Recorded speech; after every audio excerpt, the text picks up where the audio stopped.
एक बार देवराज इंद्र पुष्पभद्रा नदी के निकट ठहरे हुए थे।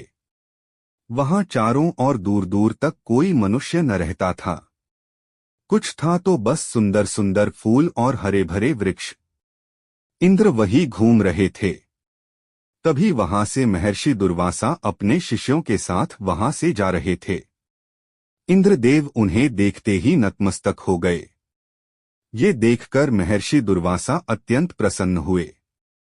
उस समय महर्षि दुर्वासा भगवान विष्णु से मिलकर आ रहे थे।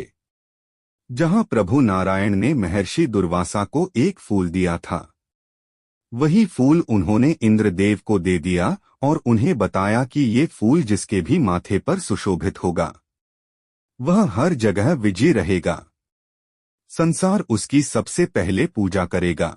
उसकी बुद्धि सारे संसार में सबसे तेज होगी। लक्ष्मी जी सदैव उनके साथ रहेंगी और उनका पराक्रम भगवान हरि के समान हो जाएगा। इतना कहकर महर्षि दुर्वासा अपने शिष्यों के साथ कैलाश की ओर चल दिए। उनके जाने के बाद इंद्रदेव ने वह पुष्प अपने सिर पर लगाने की कोशिश की, पर वह फूल मुकुट पर नहीं लग पाया।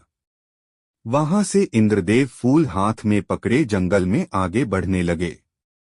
चलते चलते जंगल में हाथी बैठा मिला। इंद्रदेव के मन में सवाल आया कि यह फूल मेरे सिर पर शोभित नहीं हुआ। देखता हूँ इस हाथी के सिर पर लग पाता है या नहीं। और दुर्वासा ऋषि ने कहा वो सत्य है या नहीं, या फिर यह साधारण फूल है। यह सब समझकर इंद्रदेव ने वो फूल हाथी के सिर पर लगा लिया। फूल हाथी पर लगने के बाद से हाथी में ताकत बढ़ने लगी। फिर हाथी जंगल उखाड़ फेंकने लगा, अफरा तफरी मचा दी।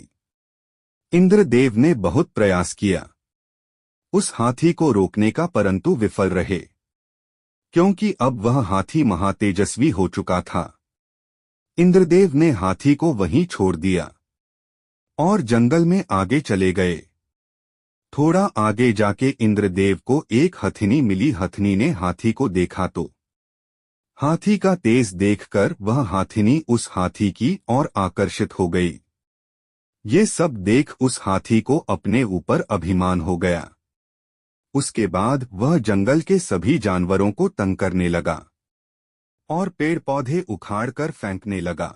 उस पर भगवान का आशीर्वाद आ जाने के कारण प्रभु का उसके अभिमान को खंडित करना जरूरी था। अब जबकि वह हाथी महातेजस्वी और महापराक्रमी बन गया था, ऐसे समय में उसका अस्तित्व भी बचा रहना चाहिए था और अभिमान भी खंडित होना चाहिए था। इसलिए प्रभु श्री हरि ने उस हाथी का मस्तक उसके धड़ से अलग कर दिया। इस प्रकार उस हाथी का अभिमान खंडित हो गया। वह सिर गौरी पुत्र गणेश के धड़ पर लगा दिया गया, जिससे उसका अस्तित्व भी बचा रहा।